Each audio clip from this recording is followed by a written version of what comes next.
And thank you so much for those of you who have stayed behind and for those of you who have come today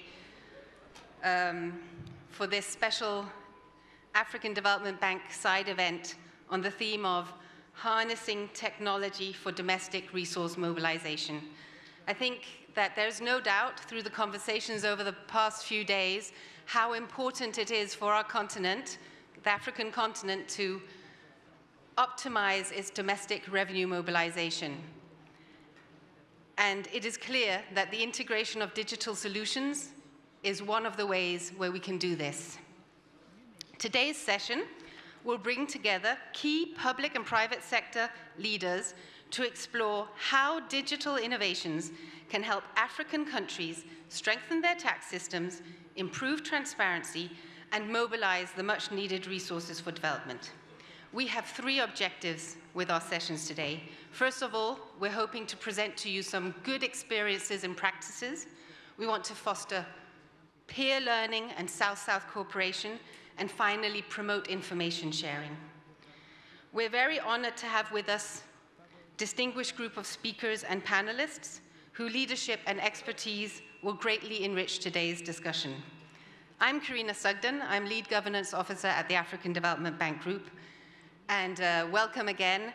And let me begin by introducing our first opening session speaker, Professor Kevin Shika-Urama, who's we've just seen him, African Development Bank Group's Chief Economist and Vice President, whose thought leadership has helped sharpen the bank's macroeconomic insights across Africa. The floor is yours.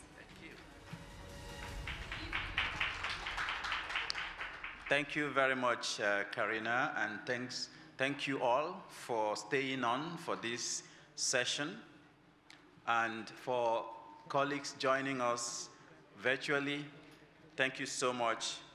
You're welcome to this very important knowledge event, side event, on harnessing technology for domestic resource mobilization. I think the relevance for this particular theme on the subject of our discussion this year on how to make Africa's capital work for Africa's development cannot be gainsaid.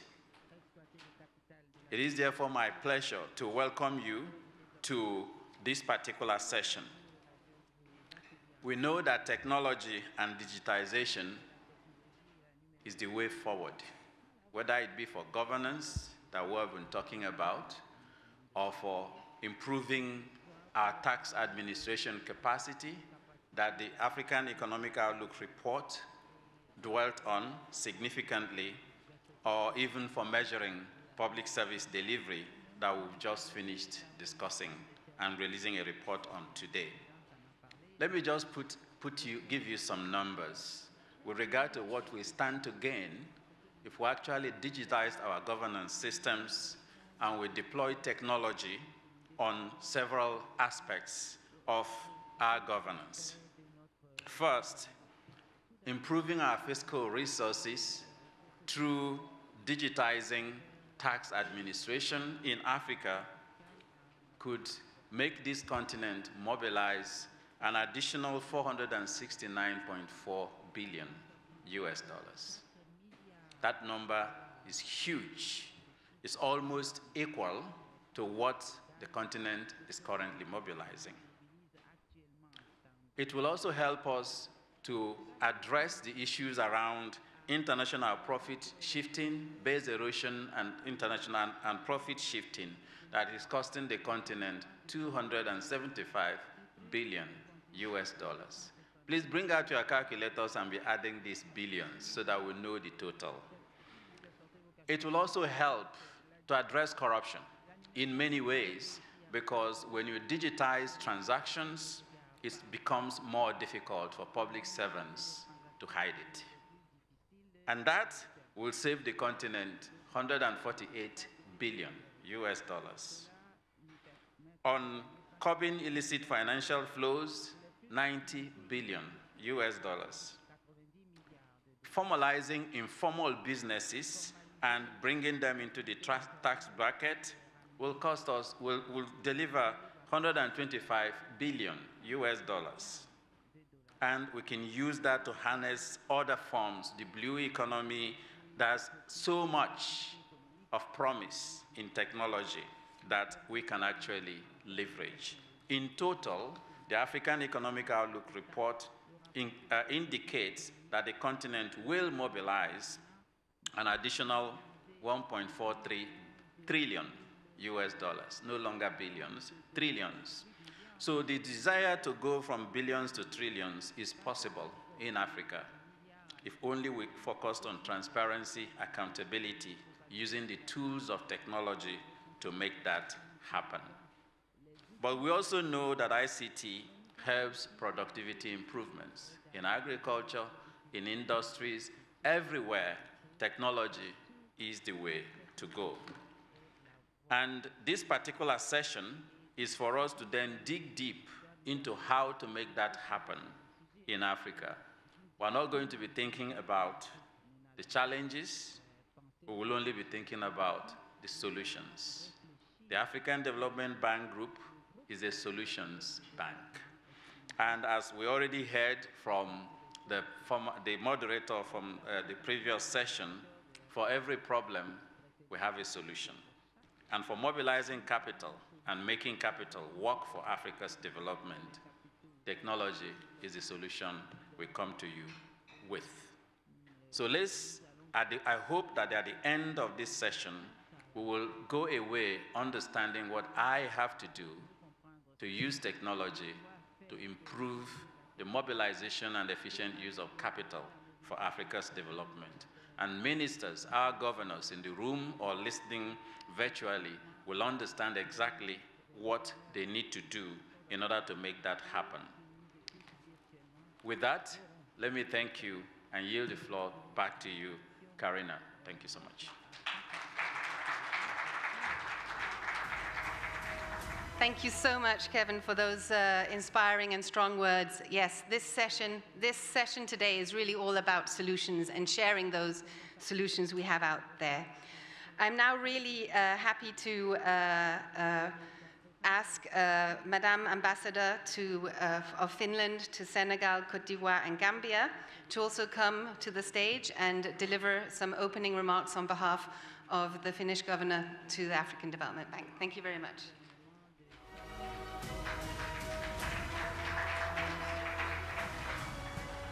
Thank you very much, Karin, and good afternoon or almost evening already to everybody. So thank you for giving us this opportunity to say a few words for this eminent audience. I'm very happy seeing so many familiar faces here, but also lots of other faces who are sharing this important session with us this afternoon. Unfortunately, our Undersecretary of State couldn't be with us this afternoon, but he sent his best regards. So what we just heard, previous speaker, so you might know that taxation and digitalization are very high priorities in Finland in partnership with Africa. And the bank and ATAF are our main partners. So we already proved that, and our commitment and interest in these interesting topics last month when Finland funded a successful African conference on taxation of digital economy in Dakar, together with African Union Commission, African Tax Administration Forum ATAF, African Capacity Building Foundation, and the African Development Bank. In Finland, the taxation is well accepted and seen as an investment with high rate of return. We gain quality public services, protection, and infrastructure well worth for the money we pay in taxes. Thanks to the digitalization of public infrastructure, paying taxes is easy and transparent. What do we mean by digitalization of tax administration? Let me highlight it with the following 4 points. Electronic taxation, it makes tax processes faster, transparent, and more user-friendly. Secondly, automated systems where artificial intelligence and data analytics are used in tax audits. This improves efficiency. Data analytics enables forecasting of tax revenues and detection of fraud. Fourth, integrating tax systems with banking, mobile pay applications, and electronic invoicing and accounting systems. This allows secure and automatic data exchange with the private sector. To proceed, we need political will and partnership. From the Finnish side, we already fund and provide experts to many Pan-African organizations. We also sponsor tax research in Africa by UN Wider University, as well as UNDP's work on tax for sustainable development goals and tax inspectors without border in Africa. We are here today because the African Development Bank Group plays a unique role in tax collaboration with regional member countries and with Pan-African organizations. As the African Economic Outlook 2025 concludes, what the African countries now need is massive investment into the digitalization of their economic governance infrastructure. This includes the digitalization of the national tax and customs administration and their connectivity and interoperability with the other public and private sector data systems. We are keen to continue discussions with the bank leadership and partners on how the African Development Bank can meet this expectation. For Finland, partnering with African domestic resource mobilization is a high priority. In fact, we want to underline the strategic partnership between African Development Bank and ATAF, as the bank can surely benefit from ATAF's guidance when collaborating with African countries. We want to see the bank to continue co-financing with the work of ATAF and its members, the national revenue administrations in Africa. With Africa's digital economy projected to reach $712 billion by 2050, the continent faces both opportunities and challenges in ensuring fair and effective taxation of digital transactions. To this end, let me give you some examples for inspiration and for further collaboration. In Tanzania and Kenya revenue authorities have been working with the Finnish counterpart called VERO, which is our tax authority, to digitalize taxpayers' registration and to improve the customer experience. Also, to use of robotics and artificial intelligence in risk-based tax audits has been of interest. The Public Management Institute under the Finnish Ministry of Finance, called HOUSE, is currently mapping with ATAF software or hardware needs with the African tax administrations. With funding from Finland, the Tax Justice Network Africa developed a digital anti-illicit financial flow policy tracker tool for the African Union. It was tested in Namibia and Ghana. Going forward, I believe we need even more collaboration with the private sector to harness technology for domestic resource mobilization. Of course, we need to engage also Finnish expertise and private companies to this work. The digitalization of the Finnish tax administration represents a comprehensive transformation in public service delivery, and it has been based on wide public-private partnership. Based on our experience, I can say that a shift towards digital solutions can significantly improve efficiency, transparency, and taxpayers' trust. So I thank you, and I hope you have a good session and fruitful discussions. Thank you.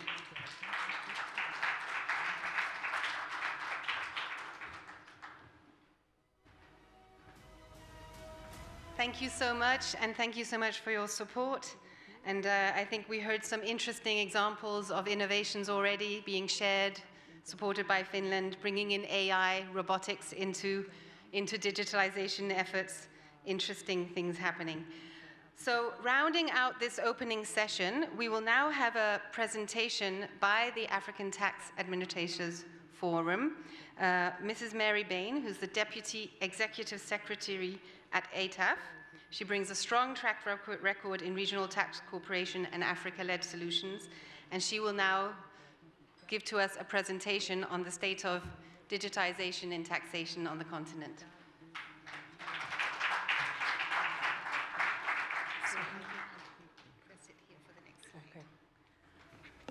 Thank you very much, Karina, and I want to start by thanking Professor Urama and the Africa Development Bank and all the other colleagues for the kind invitation to ATAF and the partnership, and indeed the support that we continue to get from the bank, as well as, of course, the government of Finland, who support us a lot, like we've just heard from Her Excellency.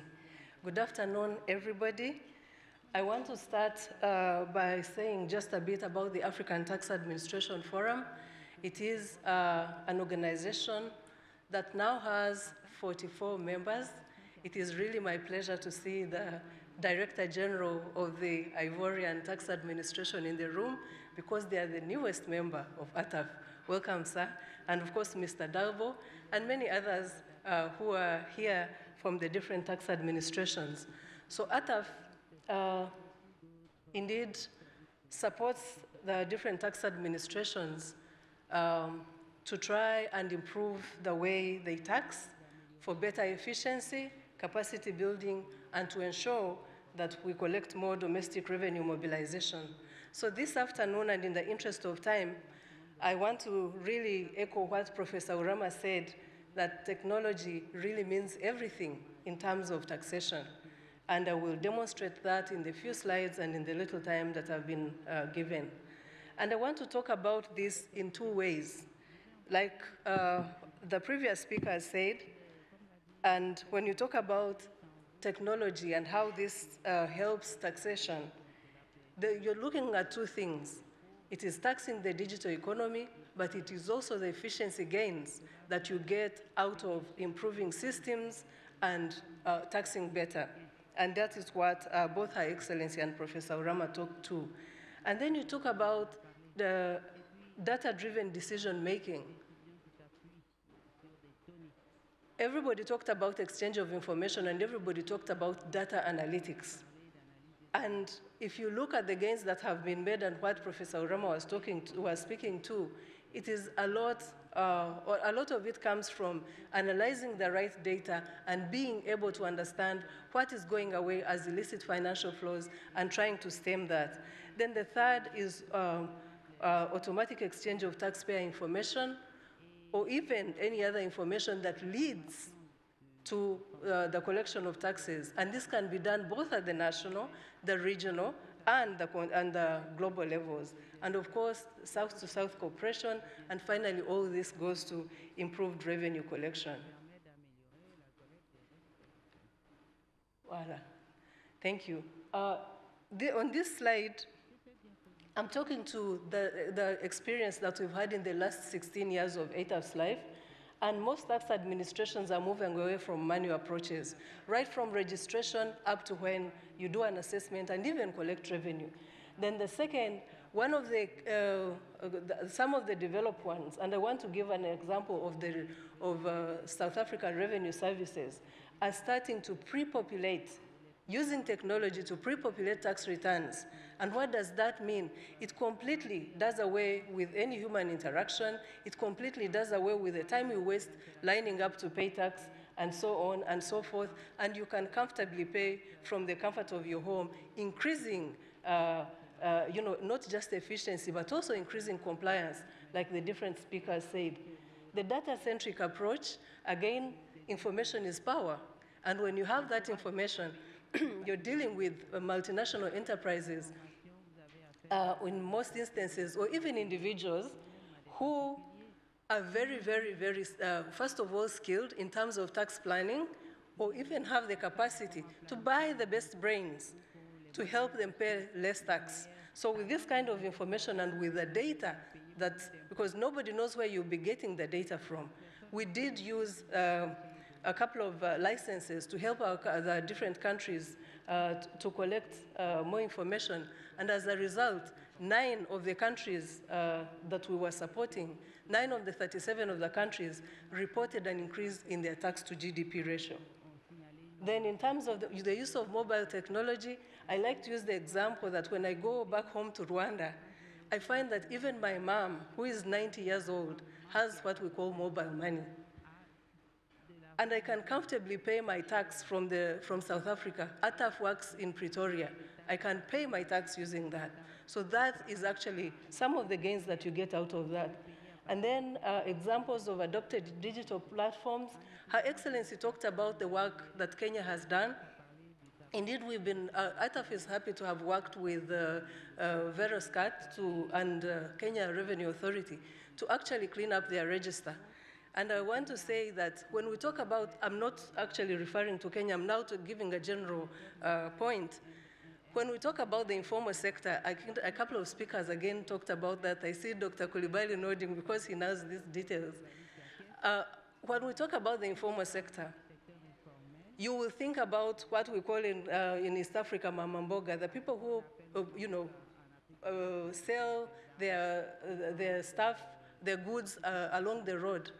But when we looked at this using technology and using the data that we could collect, we found that actually in there were lawyers, doctors, and yes, accountants. So what I'm saying is that this technology is going to help a lot in terms of this. And here, I want to give some figures that will show you some of the work that we've done using what we call the African Tax Outlook. It is a flagship publication that we have every year. And here, call centers mean everything to taxation. It means the taxpayer can complain, you can get information, tax education. In this alone, and so where the call centers are digitized means that you get a solution immediately. So in 2022, the increase was just 4%. 25% were the highest increase, and it was in the ECAS region. We've been doing some work there. And then the highest was at the EAC. Adoption of an electronic register, everybody knows that you cannot tax what you don't know. So if your tax register is not digitized, then there are quite a number of issues. And I want you to look at the figure, especially the ECAS and ECOWAS region. I don't think there's any reason where we cannot support the ECOWAS region, the ECAS region, to get to say where the SADC region is. Then the third area I want to talk to is mobile payment. I already spoke to that. So where does this leave the countries that don't have that? Imagine the revenue they are losing, just like as demonstrated by what Professor Urama said. All right. Then, of course, I just tried to walk through the process that you do when you're paying taxes. Online payment systems, adoption of that. Again, in 2021, according to the African Tax Outlook, 94% were using that, which is a good adoption. In 2022, it's still at 94.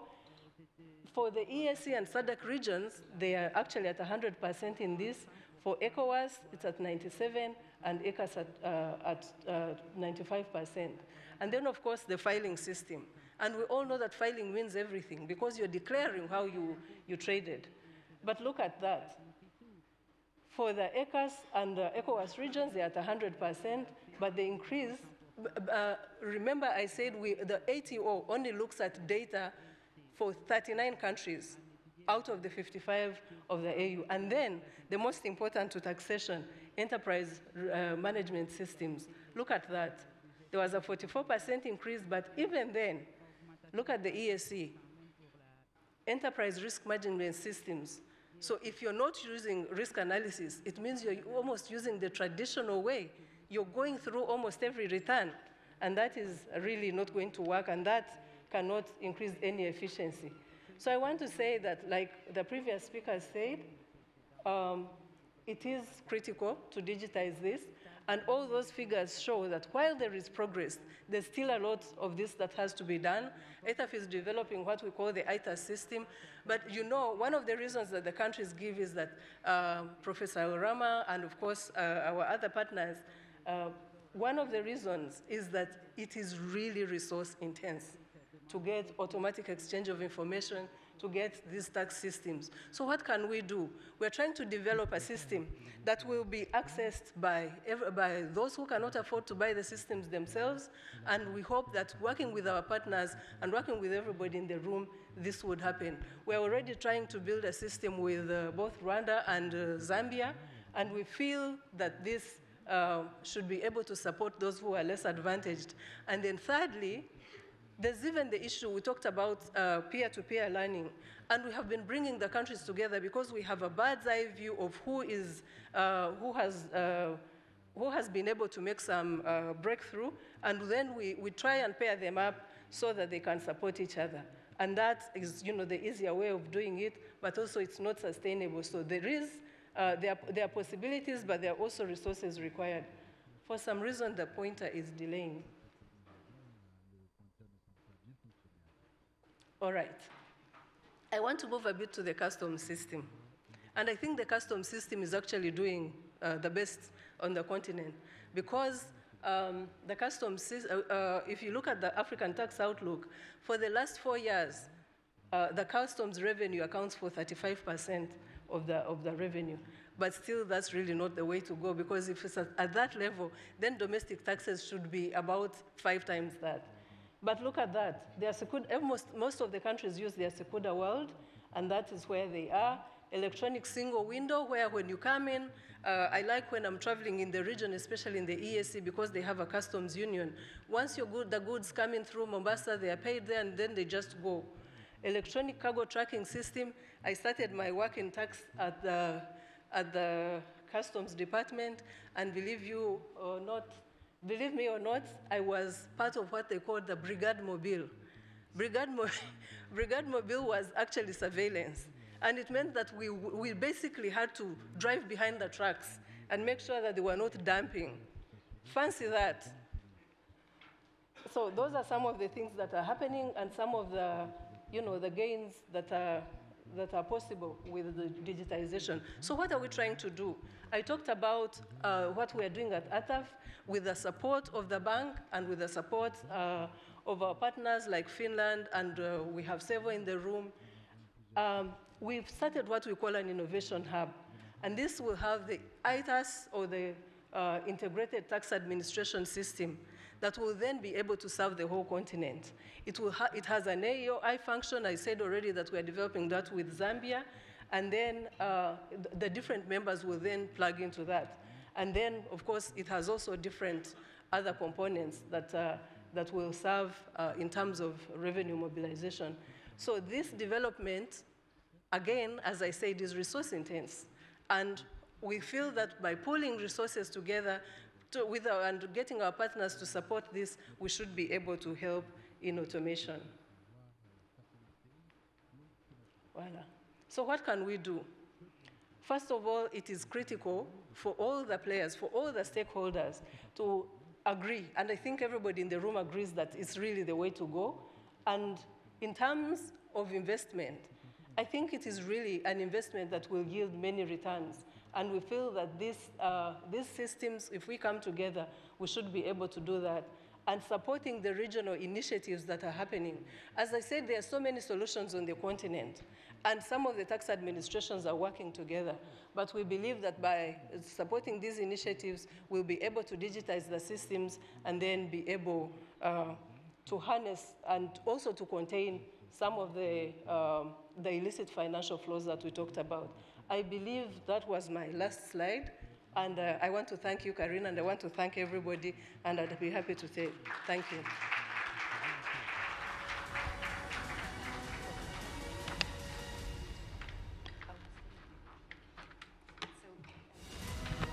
Mary, Vaini, I will not let you leave us yet. I'm going to ask you to take a seat and join us on this first panel, just to share some final perspectives. So thank you so much, everybody. Please let us give an applause to Mary Vaini for her. Please. I would now like to move swiftly to our first panel for today, and which is our high-level panel that will share experiences and build a better understanding of how digitalization can lead to efficiencies in tax and customs collection. We are really happy to welcome to the stage, please, Mr. Yankuba Darbo, who's the Commissioner General of the Gambia Revenue Authority. He is also the chair of the West African Tax Administrations Forum and has led far-reaching reforms transforming Gambia's tax administration. I also would like to invite Monsieur Aboussi Ouattara, Directeur Général des Impôts de Côte d'Ivoire, has also led the country's digital transformation and tax collection, contributing to record increases in revenue and earning accolades for his leadership. And then finally, please, Mr. Patrick Nzana Olomo, who's the head of the Economic Policy and Sustainable Development at the Africa Union Commission and leads the AU's work to promote inclusive growth and structural transformation under Agenda 2063.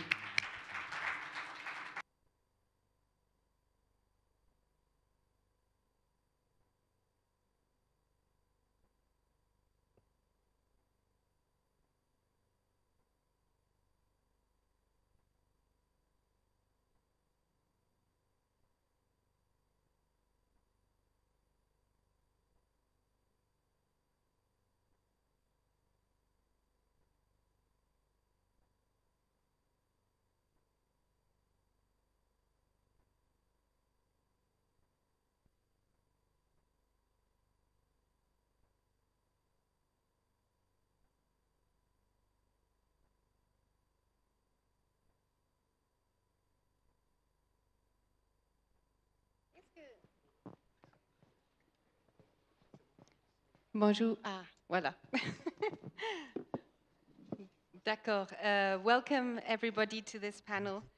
So I will dive straight in avec ma question première, qui sera en français. Donc, for those of you who need interpretation, please, I think there's interpretation cask.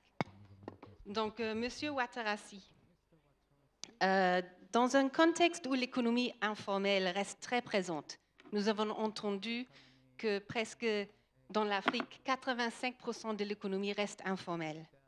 L'élargissement de l'assiette fiscale représente vraiment un défi majeur pour les gouvernements africains. Comment la technologie est-il utilisée en Côte d'Ivoire pour relever ce défi?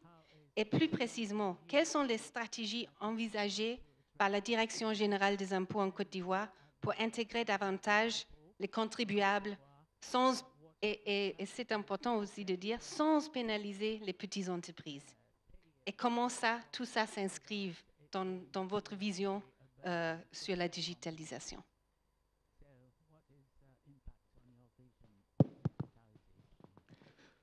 Merci infiniment, Madame la maître de cérémonie. Je voudrais, avec votre permission, adresser mes chaleureuses salutations aux membres de cette auguste assemblée à la faveur des assemblées annuelles du groupe de la Banque africaine de développement. Je voudrais également vous remercier de l'opportunité que vous m'offrez pour dire quelques mots concernant la fiscalité ivoirienne, mais surtout les réformes. Je crois que c'est ce qui intéresse.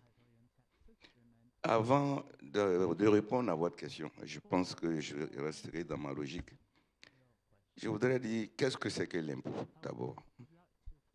L'impôt, c'est une contribution obligatoire, sans contrepartie, qui est exigée des personnes physiques et morales habitant dans un pays. J'insiste sur la notion en fonction de leur faculté contributive. Pourquoi cette définition a-t-elle un sens? Parce que l'élargissement de l'assiette dont nous parlons est en lien avec la définition de l'impôt. Elle est en lien avec la définition de l'impôt. Parce que, au-delà de la question de la mobilisation des ressources domestiques, qui est au cœur aujourd'hui de la problématique de nos pays, il y a en arrière-plan une question de justice et d'équité fiscale. L'élargissement de l'assiette doit conduire à une meilleure justice et à une meilleure équité fiscale. Comment la Direction générale des impôts de Côte d'Ivoire entend s'y prendre pour relever ce défi à travers les outils de la digitalisation? Des sachants ont dit que l'Afrique a raté la révolution industrielle, ce qui n'est pas faux. Mais nous n'avons pas le droit de rater la révolution technologique et digitale. Et c'est dans ce sens que nous avons entrepris un certain nombre de chantiers pour élargir l'assiette fiscale. Un certain nombre de chantiers qui sont basés sur une architecture qu'on appelle le système intégré de gestion des impôts en Côte d'Ivoire, le CGC, qui lui-même se décline en plusieurs sous-produits. Vous avez le CGFIM, qui s'adresse à la fiscalité immobilière. Vous avez le ICADAS, qui s'adresse à la fiscalité foncière. Vous avez le ILIAS, qui s'adresse à la transmission des états financiers en ligne. Tout ce que je suis en train de dire, c'est en ligne. Donc, là, nous sommes en plein dans la digitalisation. C'est une démarche ambitieuse en laquelle nous croyons. En laquelle nous croyons parce que les premières expériences ont prouvé que nous étions sur la bonne voie. Nous avons bénéficié du concours de certaines institutions, dont la prestigieuse Banque africaine de développement, par exemple pour le cadastrage par géolocalisation de certaines villes. Un échantillon de 10 villes a été choisi et l'ambition, c'est de couvrir l'ensemble du territoire. On pourrait penser que c'est en lien uniquement avec la taxation foncière. Non, c'est en lien avec tous les impôts. En lien avec tous les impôts, parce que mieux vous aurez une bonne connaissance de votre territoire, mieux il vous sera facile de fiscaliser les activités professionnelles, tout comme les biens immobiliers. Et donc, ce projet nous a permis, grâce à une technologie novatrice qu'on appelle le LIDAR, de survoler, comme je l'ai dit, une dizaine de localités qui ont été choisies en fonction de leur potentiel et d'engranger des informations complémentaires que nous n'avions pas dans notre base de données. J'ai coutume de dire à mes agents, on ne fera pas la topographie et on ne fera pas le cadastre au XXIe siècle avec la règle, l'équerre et le compas. Ce n'est pas possible. Aujourd'hui, nous avons des outils innovants qui nous permettent d'aller de l'avant. Quels sont les principaux produits que nous avons? Nous avons, par exemple, je vous ai dit, le CGC, mais qui est, je dirais, l'infrastructure. À l'intérieur du CGC, il y a un module qui s'appelle e-impôt, qui permet de déclarer et de payer les impôts en ligne, sans intervention humaine. Vous avez votre code de télédéclarant, vous faites votre déclaration en ligne, vous l'accompagnez du mode de paiement. L'une des intervenantes, je crois que ça doit être vous-même, vous avez parlé des questions de mal-gouvernance et de corruption. Mais ces questions peuvent être contournées et même, je dirais, évitées, parce que moins l'individu interviendra dans le circuit de collecte des ressources, moins il y aura de risques de déperdition. Et donc, la digitalisation pour nous, ce n'est pas la panacée, puisque de plus en plus, on nous parle d'intelligence artificielle, mais c'est déjà un bon départ. Je pense que les pays africains n'ont pas le droit de rater ce départ. Nous avons implémenté, là nous sommes en plein là-dedans, la facture normalisée électronique et le reçu normalisé électronique. Ces deux outils, à partir d'un terminal, vous choisissez l'opérateur que vous voulez. À partir d'un terminal, dès que vous réalisez une opération, elle impacte notre serveur. Elle impacte notre serveur pour le fournisseur du bien et du service, mais également pour le bénéficiaire. Si le bénéficiaire n'a pas la qualité d'assujetti, il n'y a pas de problème. S'il a la qualité d'assujetti, ça nous fait 2 clients dans notre base. Nous avons également en projet la taxation, mais la traçabilité des opérations liées à la vente des tabacs. Il y a de grosses difficultés dans nos pays. L'informalité dont vous parliez, madame, c'est ça. L'informalité est liée à la porosité de nos frontières, mais au manque d'équipement aussi des administrations qui ont en charge de mobiliser les ressources domestiques. Et donc, il y a également cet outil qui est là. Il y a, je dis comme ça de mémoire, j'ai cité le CGFIM, le CGC, il y a ICADAS, et puis nous avons de nouveaux produits qui vont tous dans le sens de la digitalisation. Au jour d'aujourd'hui, plus de 90% des recettes collectées par l'administration fiscale le sont à travers le système digitalisé. Je dirais même 95%. Il y a à peine 5% pour le moment qui sont collectés dans des zones, mais pour diverses raisons. Des zones qui ne sont pas suffisamment couvertes par le réseau Internet, lequel est une obligation pour faire fonctionner l'ensemble de la machine digitale. Nous estimons et nous espérons qu'à terme, nous parviendrons à couvrir avec l'appui, bien sûr, des opérateurs d'accès à Internet, l'ensemble du territoire, afin que l'Ivoirien, où qu'il se trouve, puisse procéder à la déclaration et au paiement de ses impôts grâce à la digitalisation. Merci beaucoup. Merci beaucoup, directeur général. Je vais passer tout de suite à le prochain panéliste, Mr. Yankuba Darbo.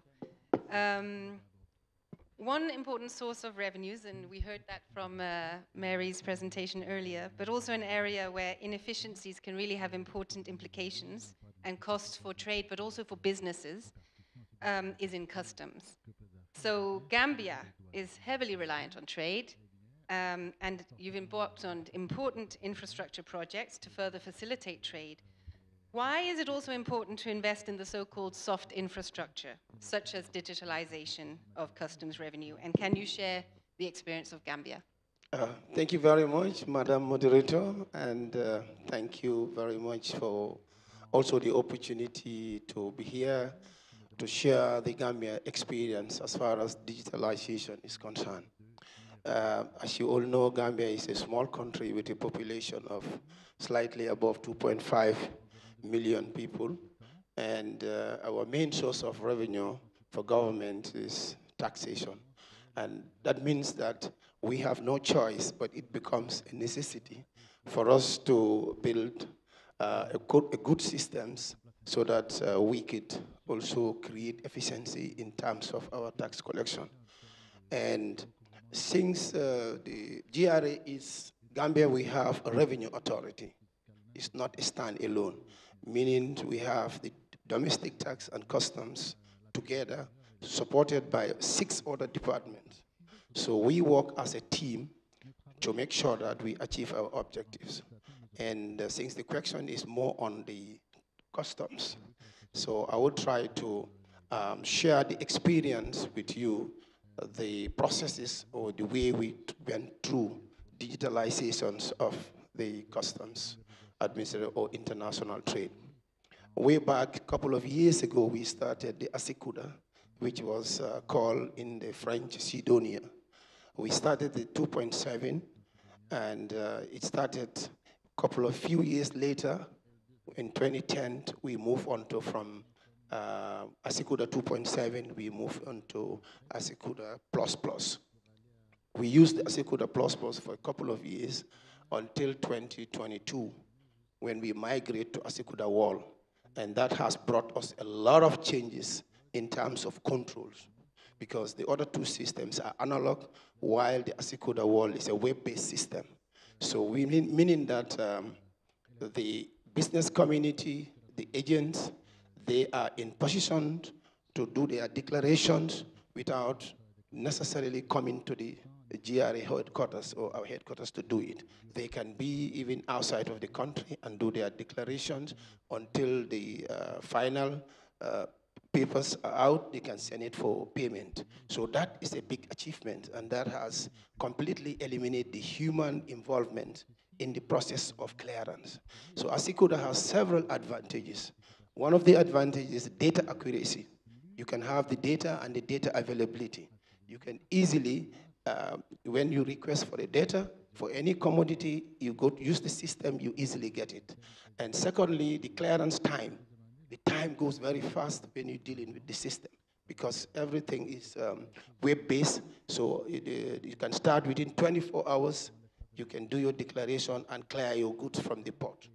In addition to that, the system, because it is web-based, it can also interface with other systems. So that makes it easier for us to interface or work with other systems like single window. We, because it is web-based, we are able to interface the system with single window, which also give us a great help in terms of, controlling the trade. For example, through the single window, we were able to create a single platform where you have different players. They can use the platform to interact and to do their transactions. In addition to that, the same single window also, we were able to bring up what we call the e-tracking system. And that is for all the transits that are coming into the country and the transits that are going out of the country. And that has really, really helped the institutions to control the leakages that were happening when it was humanly manned by by officers. So now that the e-tracking is controlled by the satellite and is digitally monitored, all the leakages that were related to transit cargoes in terms of diversion were also blocked. And through the same reforms, we were able to have what we call the digital state of the weighbridge. We were at the port of Banjul. We were able to put up the weighbridge, which was weighing all the bulk cargoes that are coming, for example, the sugar, rice, flour, etc. They have to go through the digital weighbridge so that we have the correct data of the bridge or the bulk cargoes that are coming, which was lacking before, because at the end of the day, what was happening is we depend on human beings recording. And there is a lot of irregularities in that. But when you put up the weighbridge there, that also helps us a lot. Just like the e-tracking, it blocks a lot of leakages, and that has helped us in terms of our revenue collection. The same single window, we were able to bring what we call OCR, optical character recognition for dry cargoes. This is placed at the port of Banjul so that all containers that are coming out of the ships are recorded and sent to a main server, so that they are, in terms of data accuracy and the amount of containers that are coming out are recorded correctly. That also helps us a lot. And all these things with ASICUDA, it all creates efficiency. It brings us the revenue, leakages that used to happen in the past were all being controlled.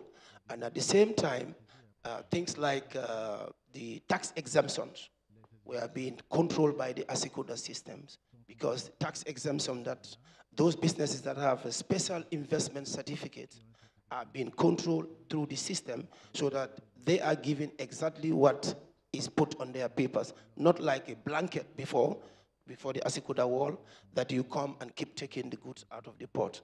So the system was able to help us greatly to control the leakages that are around the importations of international trade. In addition to that also, in order to improve, because we keep on looking around where the systems are inefficient, and as such, any area that we feel like we can bring technology in and close up any leakages that are happening, we go in for that. And through that, we work with our private sector, and the development partners to do that. And another thing that we discovered that we are losing a lot of revenue is the importations of the fuel product, petroleum product. And in there, we work and with another company to bring in a system called the fuel marking. And fuel marking also was very helpful to us, because prior to doing the fuel marking, we used to have a lot of diversion and dumping, adulteration of the fuel. Fuels that are going out of the country for transit to a third country like Mali. Most of the time when the trucks leave the depots, they go to somewhere and then divert and then dump the drop in the country. But when we introduced the fuel marking, that was also great help to us, and that has blocked the dumping that used to happen as far as that area is concerned. And in addition to that, we also realized that there is a lot of importation and there's a lot of smuggling happening in the country.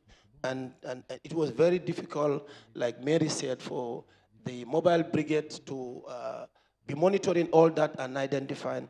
We came up with another system called the excise tax stamp.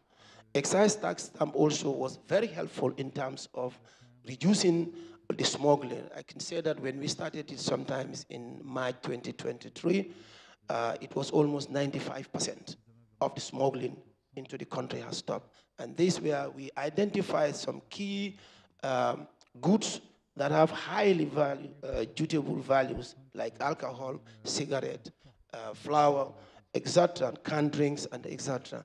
These are things that normally you go to the market, you see them all over. And it was difficult to know, because just to tell you that Gambia is completely surrounded by Senegal. And it's like we are bordering with them everywhere. So goods can come to the country. We have identified border posts, but sometimes people will leave those borders and then go through their own way, through smuggling. So in our market, it was saturated. So there was a lot of products that are there that did not pass through the customs.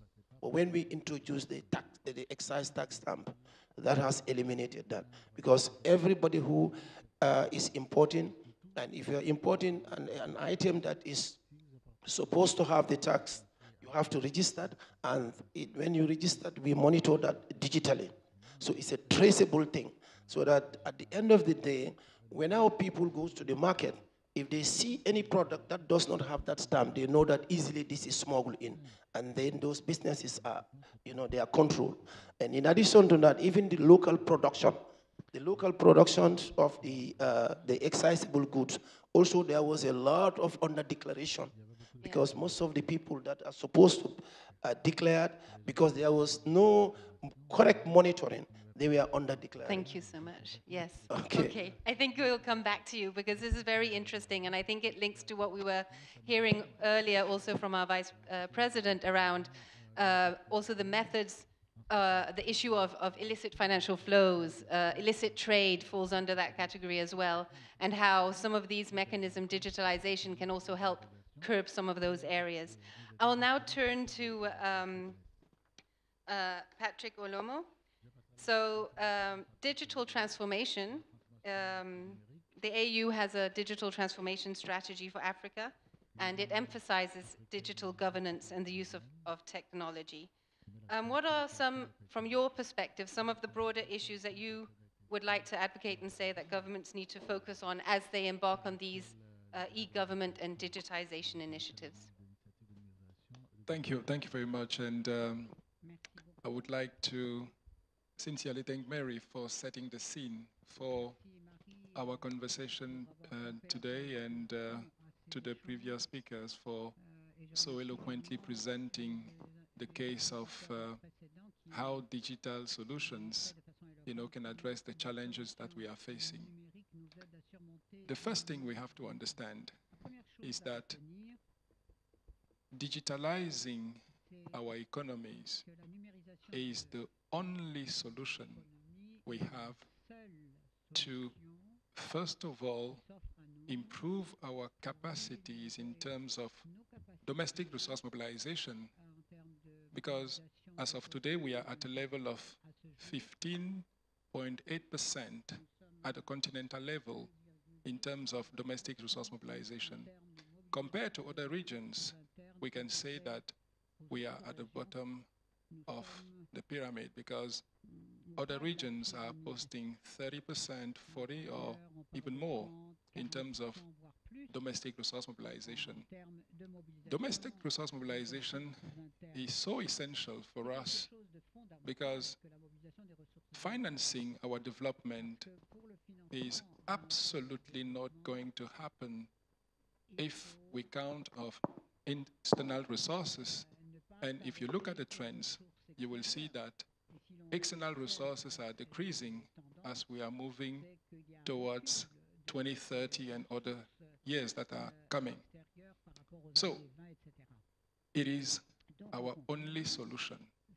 And for policymakers here today, you have to be absolutely aware of the fact that there is no other option for us to move forward and to transform our continent, despite all the beautiful stories that we can say about the potential.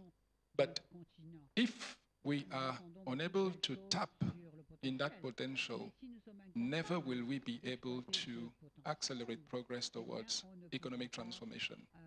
One example, if we digitalize our economies today, the first thing is that we're going to curb illicit financial flows that are depriving the continent of an amount of 90 billion US dollar approximately.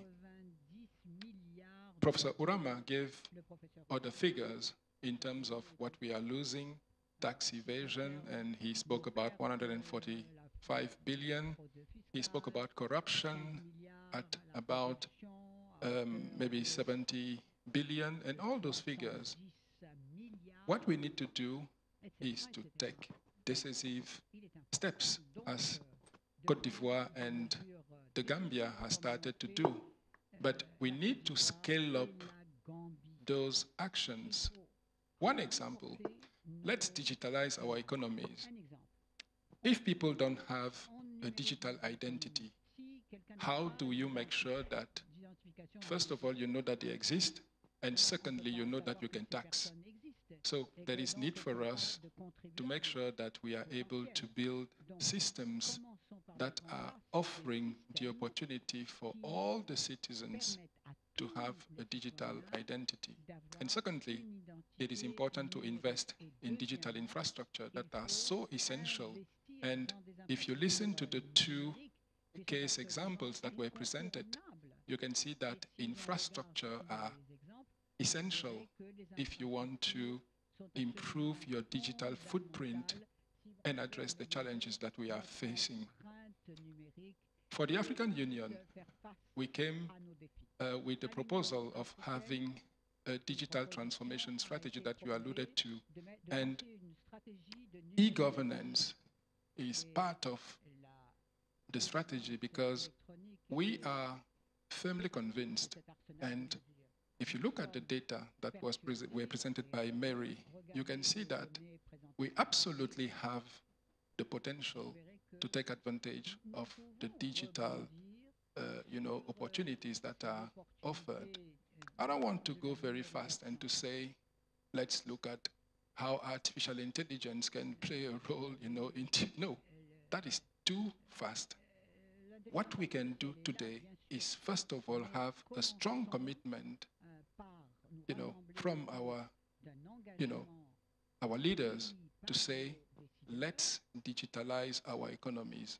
First, you bring transparency, you bring efficiency, and also you bring certainty in the way you collect resources and in the way you allocate those resources to be channeled to real development projects. It is also an effective way, of moving away from the debt trap that we are so long talking about. Because if we are able today to mobilize domestic resources effectively, you will see that we will have countries that are not only relying on, debt as a solution, and not even debt for investment, but debt for dealing with contemporary issues like consumption, like, addressing health issues like the COVID-19 that has brought our countries to the first recession in 50 years. So it is important to digitalize, not because it is, a new way of doing things, but because it is essential for us to do it, and it is the way forward to improve the efficiency of our tax administration. It is the way to also streamline the processes towards revenue mobilization, and it is another response to the issues of the leakages that we spoke about, in the system. One fundamental point is that digitalizing will certainly reduce the spread to informality of the economic sphere of our continent, because when you have a big informal sector, as you said, which is at 80% of the economy, whatever you do, you will never be able to mobilize the resources at the speed, the magnitude, and to channel those resources to the real development needs. And it is also an effective way of holding our leaders accountable of the resources that we have mobilized, to say, we are all aware that you mobilize a certain amount of billions.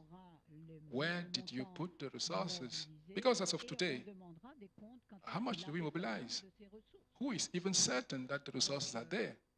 So digitalization is the absolute way to address our issues and the way forward. Thank you very much. Thank you so much.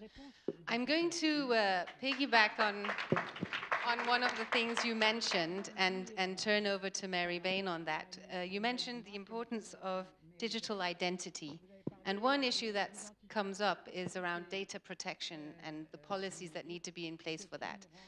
And I was just wondering, from ATAF's perspective, what are the things that government also need to do in that context as they go on their digitalization journey? And are there any other key lessons that you want to share with us?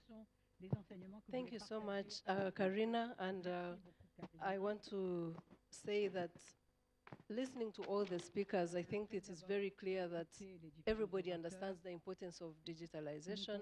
Everybody understands the importance of having systems that talk to each other. But I think one way of, at least from the ATAF perspective and the work that we have done in the different countries, and I think Dr. Patrick spoke to that, the importance of sharing this information cannot be overemphasized. But most importantly, I think there has to be policies, and policies that everybody then feels that they have to feed into. And what do I mean here, Karina? We all keep talking about a whole of government approach. Even in the area of data, there needs to be a whole of government approach. There needs to be legislation that that speaks to the protection of data.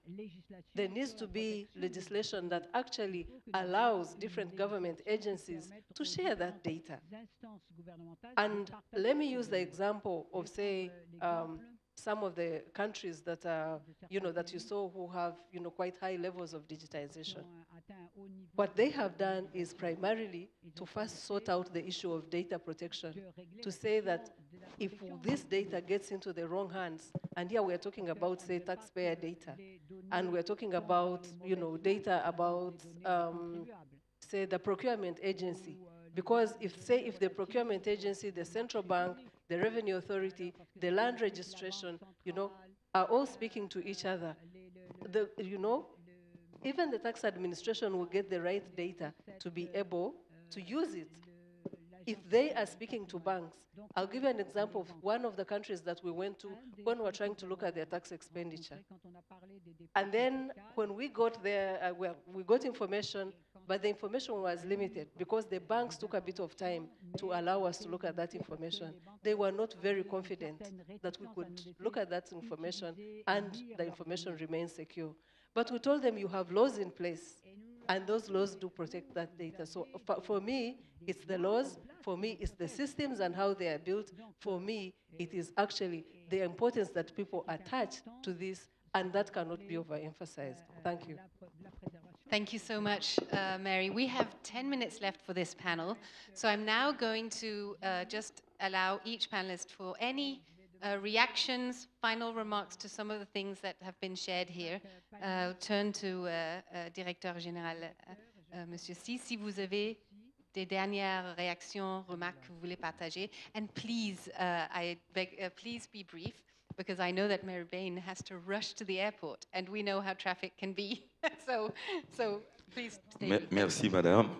Je m'efforcerai de tenir compte justement du temps. Et partout, on nous dit que le temps, c'est de l'argent. Je crois que mes collègues ont presque tout dit, mais nous nous rejoignons. C'est peut-être les voies pour parvenir, je dirais, à la solution idéale qui change. Et aujourd'hui, nous sommes tous d'avis que la digitalisation est incontournable. Elle doit s'accompagner, cette digitalisation, d'autres efforts, notamment les interconnexions entre certaines administrations qui sont incontournables. En ce qui concerne la Côte d'Ivoire, nous sommes interconnectés avec tous les grands facturiers. Les concessionnaires d'eau, d'électricité, de téléphone, qui sont les grands facturiers, auprès desquels nous pouvons collecter d'importantes informations qui, ramenées dans notre base de données, nous permettent d'avancer sur le chemin de la collecte des ressources domestiques. Nous avons également des relations avec des administrations sœurs, la direction des marchés publics, le trésor public qui paye les factures, parce qu'il n'est pas surprenant dans nos États de voir des entreprises qui contractent avec l'État, qui se font payer et qui ne payent pas d'impôts. Vous avez parlé, Madame, dans vos propos introductifs du secteur informel. C'est une réalité. C'est une réalité, mais la digitalisation peut nous permettre. Une digitalisation bien pensée peut nous permettre de réduire l'impact du secteur informel sur la collecte des ressources domestiques. Si nous n'y parvenons pas, j'ai parlé de justice fiscale, ce seront toujours les mêmes qui vont payer. Et à un moment, ils en auront marre. Il faut élargir l'assiette, mais en allant prendre le vrai secteur informel. Ce n'est pas le petit, c'est le secteur informel de la fraude, pour ceux qui connaissent nos pays, qui déportent les conteneurs à 2h, 3h du matin, où ni la douane, ni les administrations fiscales ne sont présentes, et le lendemain, le conteneur, si vous avez la chance, vous le trouvez vide. Si vous n'avez pas la chance, vous ne retrouvez même pas les pneus, les traces des pneus. Alors, donc, c'est tout cela que nous devons travailler dans la mutualisation de nos expériences. Je suis heureux que la TAF nous ait visités ces derniers temps. Nous avons beaucoup de choses à partager. Nous, par exemple, en Côte d'Ivoire, nous avons mis en place un système qu'on appelle la TVA digitalisée. La TVA, je crois que nos collègues gambiens sont venus nous visiter. Ce module c'est un module d'autocontrôle. La TVA digitalisée, si je suis votre fournisseur, que je vous facture la TVA et que je ne la reverse pas, le système indexe automatiquement la facture et le bénéficiaire du service ne peut pas déduire cette TVA. Donc, il devient votre contrôleur. L'administration, puisque vous me facturez de la TVA, mais vous ne la déclarez pas. Le système détecte automatiquement. Nous avons également un système de scoring. Je vais vous demander d'arrondir les données. Voilà. Alors, le système de scoring, tout ça, c'est la digitalisation.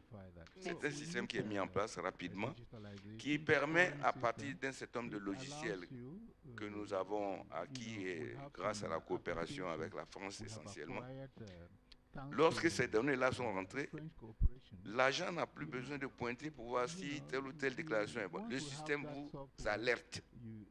À vous d'approfondir. Alors, compte tenu du temps, je vais m'arrêter là. Merci, madame. Mais je prends vraiment votre message sur la justice dans les impôts. Je pense que c'est un point très important. Thank you once again, Madam Moderator, for giving me the floor. What I was explaining about the Gambia's experience on digitalization. Digitalization brings trust and confidence of the investors, the business community, and the people that are involved. And through digitalization, we, as a country, we were able to collect revenue that we used to collect for 1 year. Within 3 months of the year, we are able to collect that. So without digitalization, that is impossible. So my advice to my colleague is that we have to keep bringing more reforms, because it is only through that we will be able to help our government to do whatever development needs they have. However, bringing the reforms involves a lot. We have to have the political will, because these reforms are painful. They block leakages that happens within the economy, especially in terms of tax collection. And if you bring these reforms, you are stopping the interests of other people. And therefore, you must try to get the political will, that is the support of the politicians. You must get that so that your reforms can go through. Second, the partnership. You have to remember that customs or revenue authorities cannot do these reforms alone, but they have to have partnership either in terms of private partners or development partners. Our development partners, we need to engage them for us to help us in terms of technically the way we proceed with things. Private sector need to be involved. We can have arrangements like the PPP, arrangements with them so that the work can go. By doing that, we will be able to bring the reforms, and then we will block the leakages that are happening in the tax administration. Capacity building is another area that is very important, because if you bring all these reforms and you don't train your staffs, then that means the reforms cannot be sustained.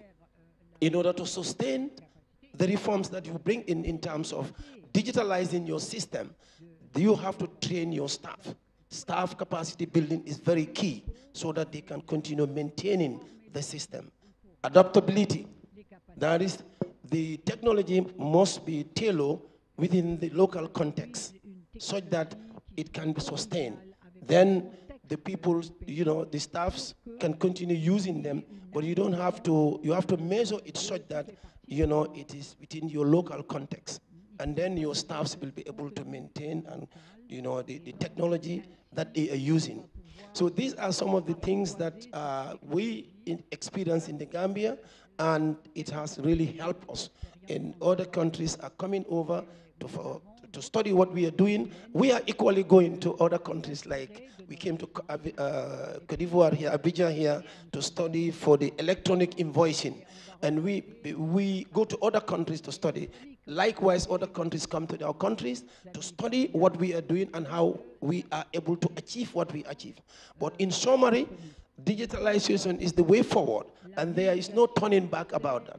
If African countries want to move forward, that is the way they have to do. because we are all sick and tired of, looking for aid outside all the time.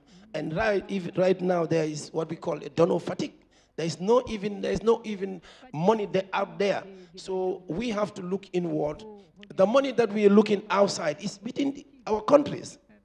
I can say this with all sincerity, that the money that we go outside to look from our donor partners and some of the aids we allow, if we digitalize our systems properly, we can get that money inside. So the way forward Thank you so much. the way forward is digitalization. Let all the tax administrations within Africa look forward and work towards that with their governments. We will be able to achieve what we want to achieve without necessarily going outside for looking for help. Thank you very much for your attention. Thank you very much. Let's give him a round of applause. Okay, so now we have a couple of minutes left only. So really, final words, Patrick. You've already said so much in your last intervention, but is there any last message you want to leave us with? Merci beaucoup. And let me speak in French, maybe. Je voudrais qu'on vous prenne pour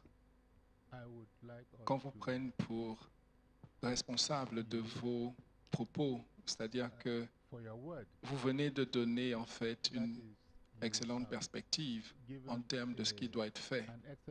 Et je pense qu'en termes de redevabilité, nous vous regarderons pour que nous voyions comment vous avez pu faire cela. Je le dis parce que autant il y a une fatigue de la communauté des donateurs, c'est-à-dire des bailleurs de fonds, autant il y a une fatigue des populations africaines qui voient que des solutions existent, mais que ces solutions ne sont pas effectivement mises en œuvre. Et c'est de ça dont nous avons besoin aujourd'hui. Je le dis parce que j'ai la chance de participer à des conversations de très haut niveau où je perçois cette fatigue, en fait, la communauté des donateurs, qui signifie qu'il n'est plus temps pour nous de retarder notre développement. Le développement est un processus endogène. Le développement est un processus qui doit être pensé par les populations et impulsé par les populations sous le leadership des personnes qu'elles ont librement choisi de les représenter. Et en cela, je pense qu'il est grand temps. Nous avons à l'Union africaine ce que nous appelons l'agenda 2064, qui est notre plan de développement à long terme, qui a présenté un ensemble d'aspirations et de priorités sur lesquelles on devrait se concentrer. Et l'une des priorités, c'est la mobilisation des ressources internes. On ne le dira jamais assez, l'argent d'aucun bailleur ne changera le sort de l'Afrique. L'argent qui changera le sort de l'Afrique, c'est des ressources dont nous disposons. Investissons dans la digitalisation de nos économies et nous verrons le résultat. Soyons sérieux, soyons ambitieux et ça marchera. Pour terminer, pour la communauté des donateurs, et je pense qu'ils sont dans la salle, et je voudrais vous envoyer un message clair, parce que quand on parle de digitalisation, ce n'est pas qu'une question endogène. On vit dans une économie qui est de plus en plus interconnectée. Dans cette économie-là, il y a des ressources financières que l'Afrique perd parce que le système international qu'on a aujourd'hui ne permet pas de régler la question de la fiscalité internationale. Les instances que nous avons aujourd'hui, je pense que la solution à deux piliers de l'OCDE, dont nous avons un petit peu, enfin, je ne vais pas dire combattre, mais dont nous avons été opposés parce qu'elle n'apportait pas des solutions pertinentes et à propos pour résoudre la question de la fiscalité numérique internationale, reste en suspens. Nous avons pour cela engagé le dialogue avec l'aide d'ATAF et l'ensemble des institutions de la Banque africaine de développement pour réformer la fiscalité internationale. Nous y sommes parvenus aujourd'hui. Nous attendons le début des négociations pour la Convention cadre des Nations Unies sur la fiscalité internationale au mois de juillet prochain, en août prochain. C'est une opportunité historique pour la communauté internationale de montrer la pertinence des propos qu'elle tient en vertu des questions de transparence fiscale internationale. Il est grand temps que nous accordions nos violons et que nous puissions marcher ensemble sur la voie de la résolution de ces questions qui entravent le développement effectif de l'Afrique. Plusieurs entités internationales et multinationales ne payent pas d'impôts sur le continent parce que, disent-elles, elles ne sont pas basées ici, chez nous. Il est temps qu'on résolve ces questions-là parce que nous perdons des ressources, nous enrichissons d'autres horizons alors même que nous avons les ressources qu'il faut pour le faire. Si on est transparent, dernier point, rapatrier nos fonds qui dorment dans les caisses, dans les pays, dans les juridictions internationales. Vous le savez, si on est transparent, si on est transparent et qu'on veut faire les choses bien, il est temps que cela se fasse.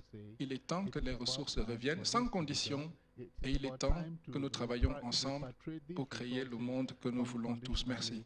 Thank you very much for that intervention. The importance of international tax transparency and ensuring that some of those benefits of being part of that fall back to Africa is indeed a very important point. Mary, any final words that you wish to share with us? I know that you're in a hurry, so the floor is yours. Thank you so much, Karina, and indeed I'll be very brief.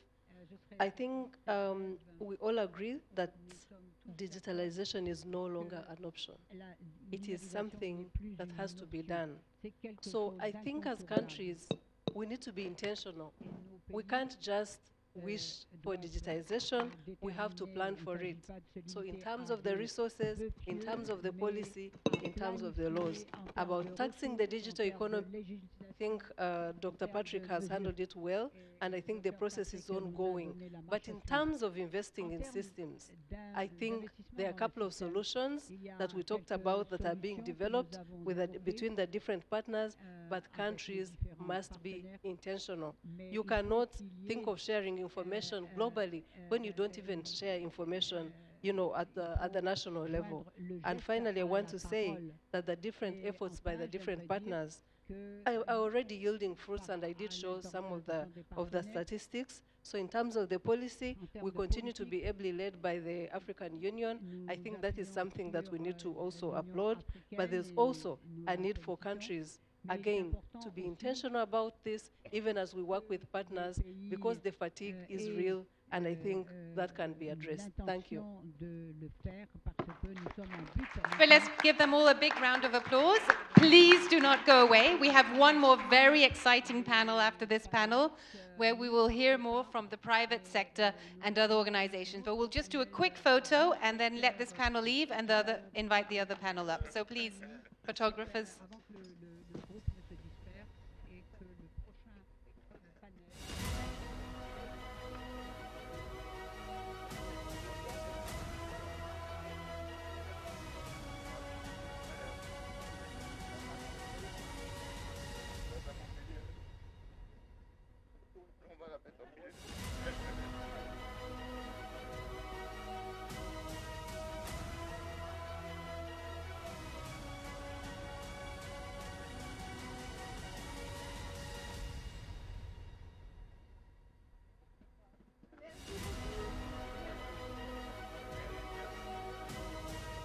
Okay, thank you so much to our wonderful panel again.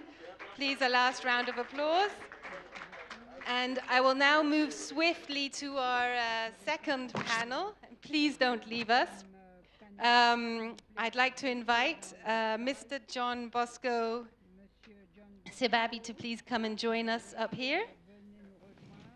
And while you come up, I will give a very short introduction of you just to make this process swift and quick. So he's the Deputy CEO of the Pan-African Payment and Settlement System. Thank you so much. Good to meet you. I would also like to invite Mr. Kentaro Nagai, please to take the stage, Miss Bridget Kelly, and Miss Alan Sophia Asimwe.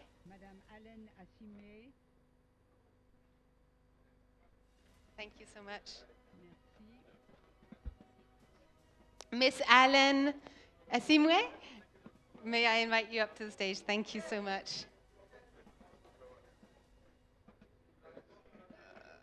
Okay, please, dear audience, I know that this is a long day, but I ask you to please kindly take your seats so that we can start with this last panel of today, which I promise will be an interesting one. I will just keep talking. You know? Yeah.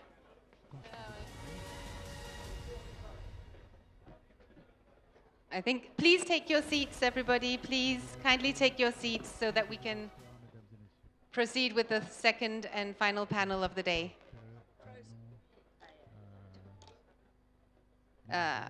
Please.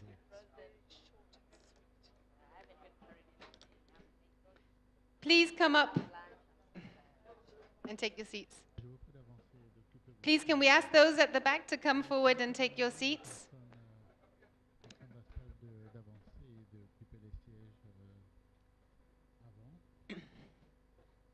Okay, I'm very happy to present here with me. We have Mr. John Bosco Sebabi. He's the Deputy CEO of the Pan-African. Please, I ask for some silence in the room, and please kindly take your seats. We have Mr. John Bosco Sebabu. He's the Deputy CEO of the Pan-African Payment and Settlement System. Next to him, we have Mr. Kentaro Nagai, the founder and CEO of Senri Limited, who has built an IT platform used by manufacturers in 15 countries to solve distribution challenges. His work bridges digital supply chain innovation with emerging market needs. Next to him, we have Miss Alan Sophia Asimwe. She is the Deputy CEO of Trademark Africa, overseeing 1.2 billion program, driving trade and competitiveness across 14 countries. A lawyer and development expert, she's led transformative programs, advancing regional integration and AFCTA. And finally, Miss Bridget Kelly. She's the Vice President at Free Balance, Vice President of Alliances and Compliance at Free Balance, which is a Canadian company bringing ethical and technical expertise to public financial management. Free Balance develops systems that promote transparency and sound fiscal governance in countries around the world. And I will go straight to the questions.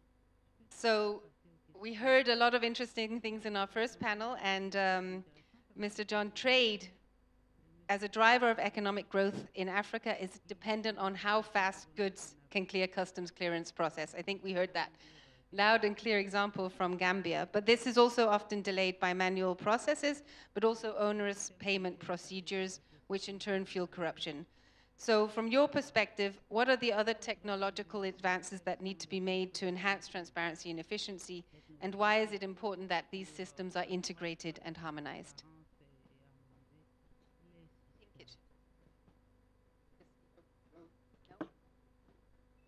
Not working.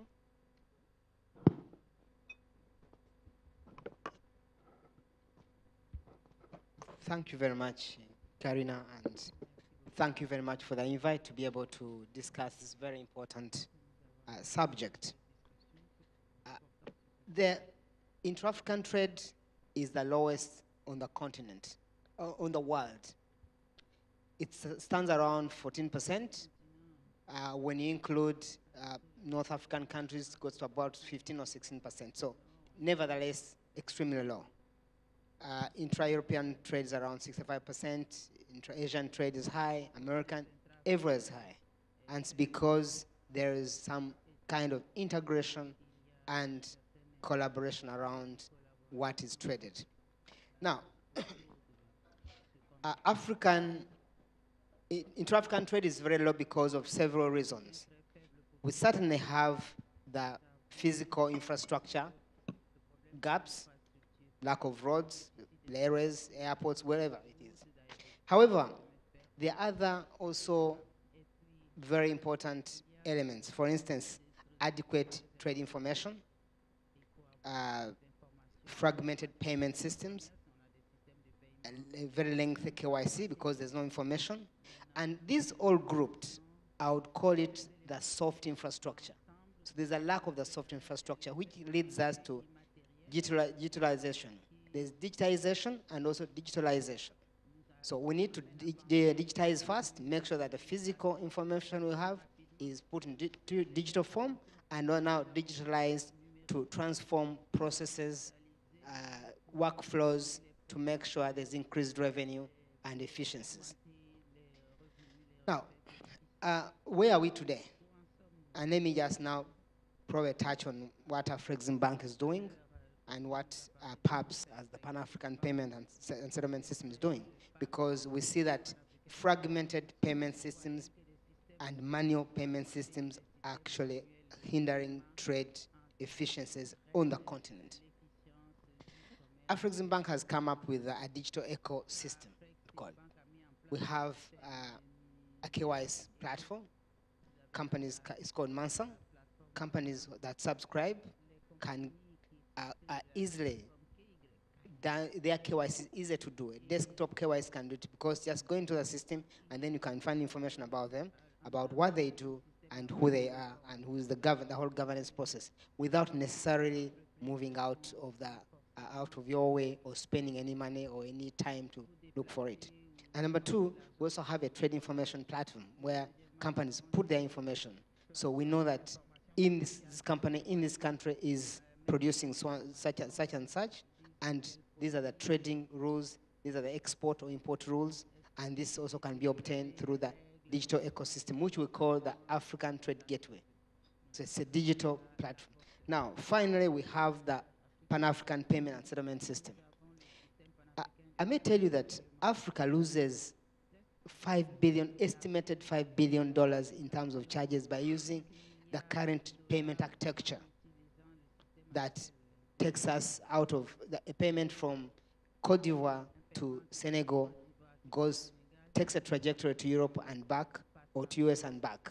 Now, this process alone in charges, Africa loses $5 billion. That's without costing the time and the opportunity cost of getting the payment after 2 or 3 days.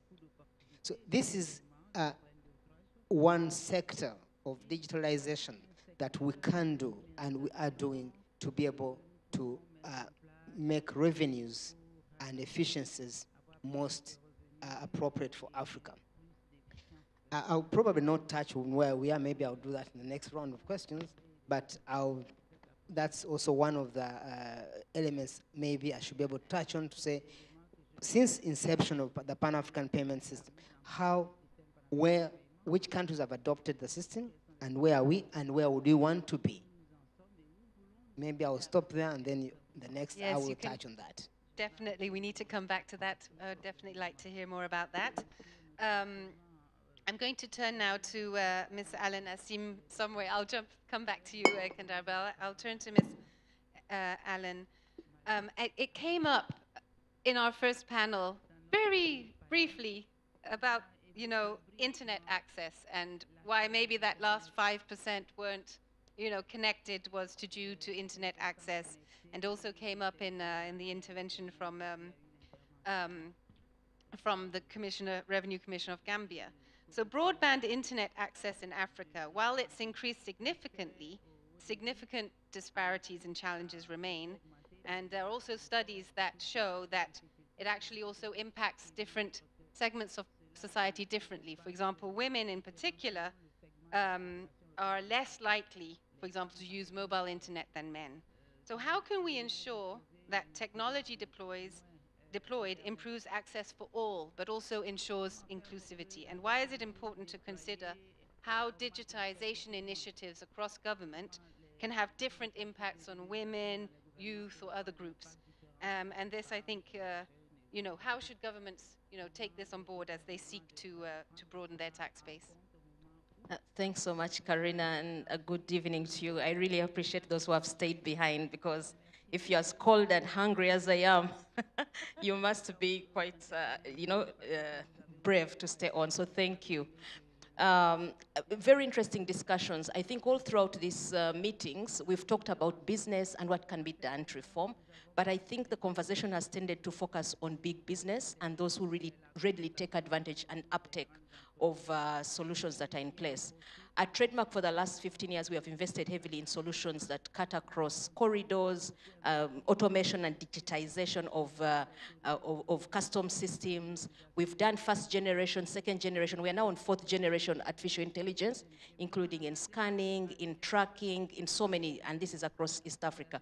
We're actually looking at no-stop border posts, where we have already worked with the government and the East African community to install smart gates at 2 critical borders and at the port, so that transit cargo can actually move through. And we are working with partners like Finland to support some of this core work along corridors, because trade happens between countries.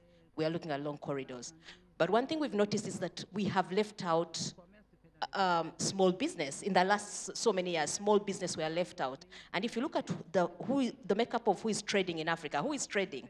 It's small business. We have very few anchor firms or large firms that are doing business, either globally, continentally, and the rest. The biggest share of business and trade is by small business.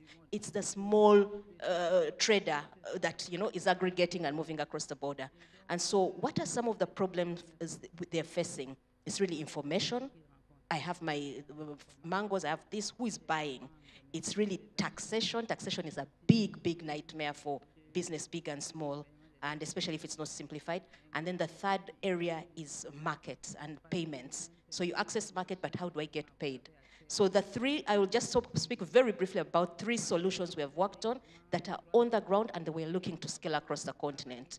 One is an e-market. It's called Isoko. We have already onboarded 100,000 women traders, women small cross-border traders, and growing traders. These are mostly growing small, medium scale, $5,000 to $10,000. They are trading. They're in 5 countries in Eastern Africa: Kenya, Uganda, Tanzania, Rwanda, and Burundi. We're scaling up to DRC. We have seen such huge uptake with this platform. They are using it for information. They are using it for advisory services, for banking, for insurance. One thing that we are waiting to do is to do end-to-end payments. It is a fantastic market, almost like Alibaba, but for East Africa, and we are looking at scaling this across the continent. The second is payments. Working with the Kenya Revenue Authority, we've recognized that whilst domestic side has simplified self-declaration, on the customs, we haven't had as many developments for small business. So we are working with Kenya Revenue Authority to look at simplifying declarations, customs declarations for small business dealing with $2,000 and below, as per the COMESA simplified trade regimes. This is going to be a game changer. They don't have to consolidate anymore, because for tax purposes, you had to consolidate. It is easier. They get notifications. They don't have to use an agent. It is going to be a big game changer. So again, digital automation really working for small business. And the third that is also quite groundbreaking, sort of aligned to PAPS, is called the cross-border payments. For cross-border payment solution, we have already gotten all the central banks in East Africa to come together. They have signed, in fact, it was just at the end of last month, they have launched a master plan to ease cross-border payments for small traders. Small traders, so anything under 10,000, 20,000, 30,000, that PAPS may not perhaps be able to touch for now. They are actually seeing how they can make it easier, and the first thing we are starting with is the rules that make it possible to pay. Because we try to go through the switches. It's, for instance, connecting Uganda's switch to Kenya's switch. It's very political. You all know, those working in the banking sector, know what it is for a bank to actually allow to interconnect and switch. So we are saying, let's work on the rules. Let's see if there's technology that can be used to simplify cross-border trade payments, and let's make trade happen for people. So 3 simple solutions that could scale. Thank you so much for sharing that example and those very clear three areas that we need to work on. I think this is a perfect segue actually now to Mr. Kentaro Nagai. So linked to this, the issues of lack of electricity, lack of internet, limited access to devices can really make it hard for all segments of businesses, small, medium, to benefit fully from the digital tools to collect taxes and other revenues. Are there any examples that you can share where simple, practical technologies have been successfully shared between Asia and Africa for tax or digital services? And could this kind of regional exchange help improve technology for everyone? Yeah, thank you very much, Karina. So before getting into the example, let me briefly describe what we do. But basically, we help manufacturers, distributors, selling the products to the retails or distributing the products to the retails. And in the course of that, we are connecting our system with multiple countries' tax authority systems so that they can automate the VAT payment. And in that service, the connection is really critical. And we need to guarantee 100% accuracy and robustness in synchronizing the data between what is happening on the retail side and what is happening on the manufacturer side. Every day, our customer visit the small villages or wherever it may be to sell the product, record it in the mobile app, and bring it back to the head office. So as you mentioned, the weak internet connection, weak electricity, that really prevent us in the initial stage to provide our service in many countries. So we needed to really look into what's going to be the solution to solve that issue. And I mean, we're from Asia, so we looked into several cases of Asian countries, and what we found is the system that were used for the farmers in Japan that is solving some issues. Basically speaking, the issue of the internet connection is in Africa. Often the case in many areas, the internet connection is really weak or not stable. So what if the internet connection just cut off in the middle of data synchronization? That's a kind of huge issue. And we found the same issue is happening in the rural areas of Japan.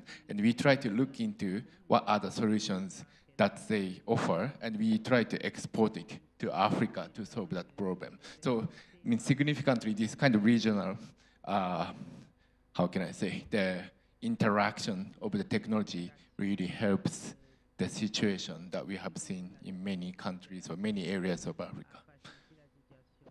Okay, thank you very much. I feel like we've sort of come around different aspects of what it means to be a business, a citizen, trying to navigate in this digital world, the real examples of the difficulties that can be faced, whether it comes to payments, whether it comes to actually using these systems that exist, and those headaches of if the internet switches off, or as Alan also was so nicely sharing about the different constraints that can be faced and how we're overcoming them.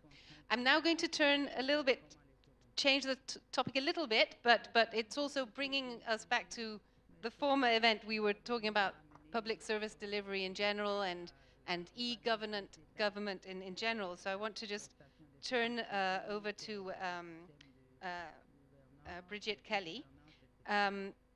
So while a lot of our discussion has been around the role of technology in boosting revenue generation, this is just one piece of a broader digital government agenda.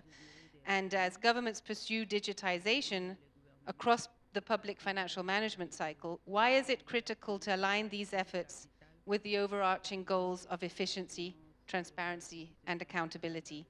And it came up as well, this issue of interoperability of systems. I think we heard it from John Bosco. We also heard in our previous panel how ensuring interoperability of systems and integrated financial management systems can really help strengthen these outcomes. So I'd like to ask you, so how can such tools be effectively used and leveraged to help build citizen trust and enhance government responsiveness? Thanks, Karina. I think I'll take a slightly different angle, where today's discussions have been mostly focused on the collection of taxes and revenue demand system, but rather to look at the other side of that was the financial management systems, which is actually where the where the government plans and prepares and executes on a budget. And all the tax revenues that are collected would end up in that budget, and then it becomes the government responsibility to disperse these responsibly. So part of what I think what we need to think about today is how also can a government financial system assist us with the collection of, or the onboarding and collection of more taxes via the ITAS systems. So, for example, we would look at government being the largest spender generally in a country, and then government playing a much bigger role in onboarding the large companies and forcing them to register as taxpayers, forcing the automatic tax deductions of the systems and the transferal of this to the tax authorities. We also looking at compliance and forcing from the financial management systems to make sure that anybody who deals with government in a procurement perspective complies with the tax authorities and cannot be a vendor, cannot be an authorized vendor without being tax compliant. And those checks can be done automatically from the government IFMIS system to the tax systems. Some other suggestions around expiring tax certificates, making sure that the tax certificates expire regularly so that there is a check from the IFMIS, the government financial system, to the tax systems to make sure that the process is checked and that there isn't an opportunity for companies to perhaps underreport or not report at all their taxes. These are some of the areas where we try and enforce some compliance between a ITAS and an IFMIS system, and we believe that the integration of those two systems is very key to making sure that the government resources are mobilized and spent in the right areas, in the right priority areas, as dictated by the approved budget. We also believe that the government tax, the IFMIS is used to basically record all government revenues. And I think earlier people spoke about AI in a sort of way that it was something very complex. I think AI will be embedded in all our software very soon, and it will speed up the churning and going through very large volumes of data and being able to report quickly on non-compliance in many of these systems and bring it to the surface. How this contributes to building citizen trust, I think one needs to think about the use of portals, of dashboards, of using citizen-facing technology to talk about or report on what your projects you're busy with, how you're using the budget, provide metrics to citizens to look at these projects and be able to ask chatbots, what does this mean? I think somebody mentioned earlier in one of the early discussions that not everybody understands all this complex terminology. Use chatbots and use AI to explain complex concepts to citizens so that you can convey more information and build trust. The platforms we provide must have integrity, must be compliant, and must be consistent so that citizens have trust. And trust is earned over time. And even though the metrics may be not as good initially, as governments publish more and become better at delivering on the budget and spending better because they're collecting more taxes, citizens will start trusting and maybe being more compliant even themselves. Yeah. No, thank you very much for that intervention and linking it back indeed, like why are we ensuring that we can link the revenues that are collected to what is actually being spent, ensuring transparency, ensuring that we build that citizens' trust, I think is a very important message and important for governments and everyone to think about. I am very well aware that it is getting very late in the day, but we have you still up here on stage, and I don't want to let you go quite just yet, because I believe there's so much more for you to share. But I'm going to ask you to share in quite an open eye. I'd just like you to, based on things you've heard today, and the things you're working on, and projects that you're working on, what are your reactions, and what are for you some of the important priorities and things that you want to share with the audience before we close this session? So I'll turn back to you. Thank you very much. And there are just a few things I would like to share, and really to reiterate what one of the former panel members said from the AU. We need to work together. If one country digitalizes all the systems and the others don't, it won't make sense for Africa. Because we're here as African people. Let's treat Africa as one country. Imagine the borders don't exist. So in that side, we started to work on the payment system to integrate all the systems in Africa in 2022. We now have 16 countries on board. Well, we would love to have all of them, the whole continent, so that we can move on together. So working together is very important in collaboration. Secondly, digitalization is not for only governments. There's a lot of value for private sector to do that digitalization process. So government can come in with a large infrastructure, broadband, laying of the broadband, internet all over the country. But I recall that when 5G or 4G was being introduced, some companies didn't want to go into. I come from Rwanda, so I'll give you a Rwandan example. The PSPs, or internet service providers, didn't want to go into 4G. So government invested in do it. And all of a sudden, they realized that actually it was making money. And they all said, no, give it back to us. Now they are going to 5G.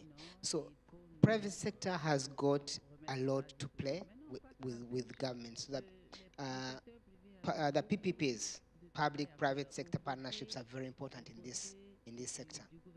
And the last is speed. We don't have time to dwell much on this. The world is moving. We do it now and today as Africa. African institutions like Afrexim Bank, the AFDB, the regional banks like the TDB, Trade and Development Bank, are ready to come into this sector and do their work. So this financing wouldn't be a problem. But can we move? Thank you. Those are the 3 points I wanted to mention. Thank you. Thank you very much. Let's just go in order of... You can come first, Alan. Yeah, we'll just... Okay, we'll thanks. Mine is a quick call to action based on the recently launched African Continental Free Trade Area digital platform, digital protocol. The ratifications must come in very fast. We are talking about costs, we're talking about access. But we are also still talking about governments putting in place regulations that prevent free flow of of data that is critical for cross-border transfers and cross-border trade and all. We are still charging highly for access. And yet, if we invest heavily in digital as a foundation, as a base, if we invest heavily in internet, if we invest heavily in open access and open sources, this is going to be a game changer for Africa. We've talked for a long time about this being a revolution that would allow Africa to, leapfrog, but unless we have the political will, and for me this is a call to those in positions that can make the ratification swift and the barriers to fall down. If we can get this to happen, so much will work. Because for us at Trademark Africa, we have seen that with digital, we are able to actually challenge so many norms. We're able to connect. Connectivity for Africa is key. Right now, we are looking at connectivity across inter-rec connectivity. For instance, we have been talking to the government of Ghana and the government of Kenya to connect their customs systems. We are already working with Ghana and Cote d'Ivoire to connect their customs systems. Can you imagine if you connect the customs? If you're a trader, the moment your goods arrive, they're already cleared because the systems are talking to each other.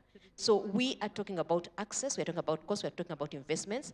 All this starts with ratification and implementation of the protocol, and especially allowing data to flow.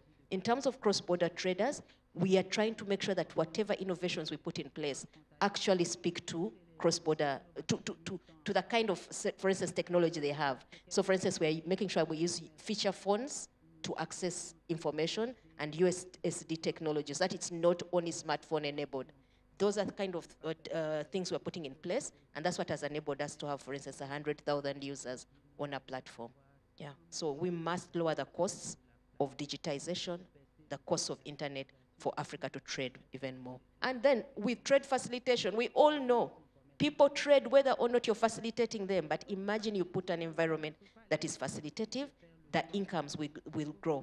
Just as a last bit, when we started working on customs, digitization and automation, in Uganda alone, they saw a 47% increase in their customs revenue, simply by taking a facilitative approach and not trying to break down business. So they were very risk-based. We really did a lot of opening, trust-based solutions, and we saw an increase in revenue. And this galvanized them to actually prioritize that as an approach. And it's been taken up across most of East Africa. However, in the last few years, we are seeing, unfortunately, a pullback because many governments are struggling to raise revenue, and they forget the cardinal rule.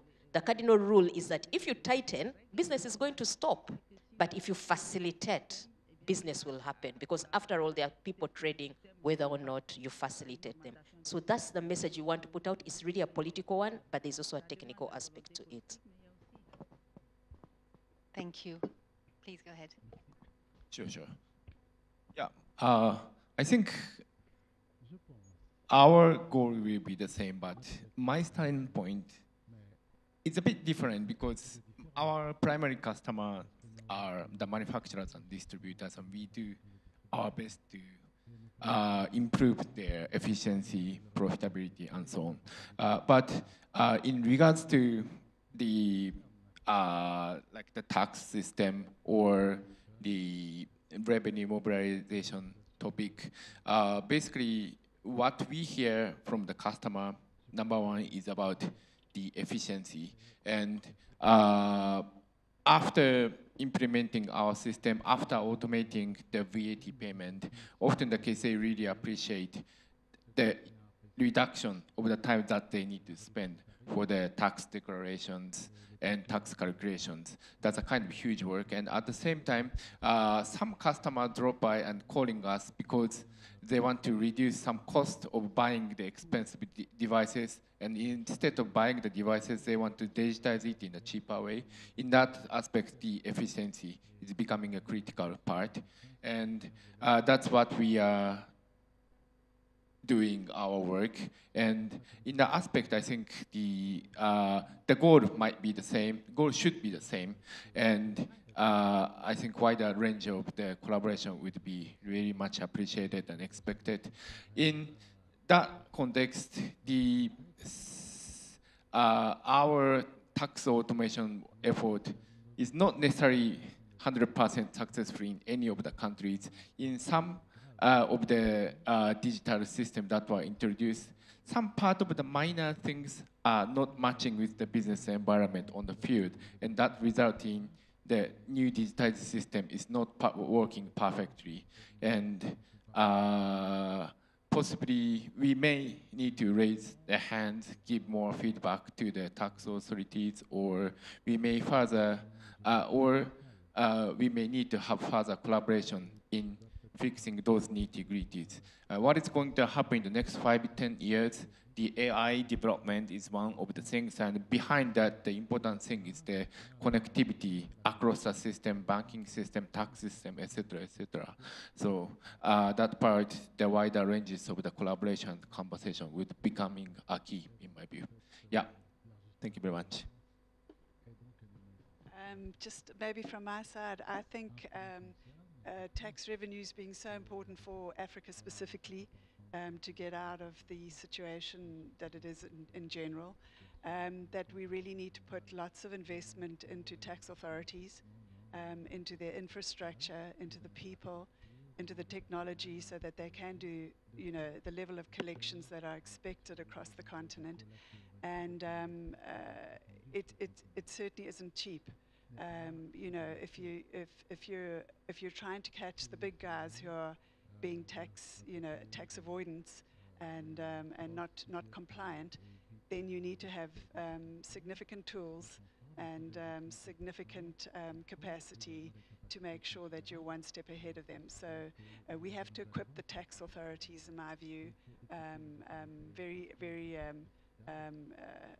big investments in order to reap the benefits to Africa. Otherwise, you're always patching. You're collecting a little bit here and a little bit there. If you really want to do the job well, you must spend the money on the tax authority. Thank you so much. I'm going to try and summarize this. I think there are two big, for me, key takeaways, words that I could sum all this up, and we could cover many things. It's about integration, whether it's integration across borders, having systems that can speak to each other, whether it's to facilitate payments, customs, whatever it is, trade, integration within countries, within systems, so that they can communicate to each other, facilitate, or if it's even within from the business to the authority that they're dealing with, making sure that all that is facilitated and done at ease. Trade will happen, business will happen, government has to function, but the more that we can optimize these efficiencies, integrate, the better. And then the facilitation, I think that came out clear, the importance of government as a facilitator, and to be open to feedback, open to collaboration, and not, as Alan, you were saying, this unfortunate trend where now they're out searching under every rug for every dime they can collect, but continue to have this collaborative approach to bringing in more of the informal sector. And I think this last one on capacity, I think that we should not ignore, because it came up also in the first panel as well. Building capacity, whether it's capacity of human capacity or whether it's systems capacity, I think is essential for all of this to function adequately.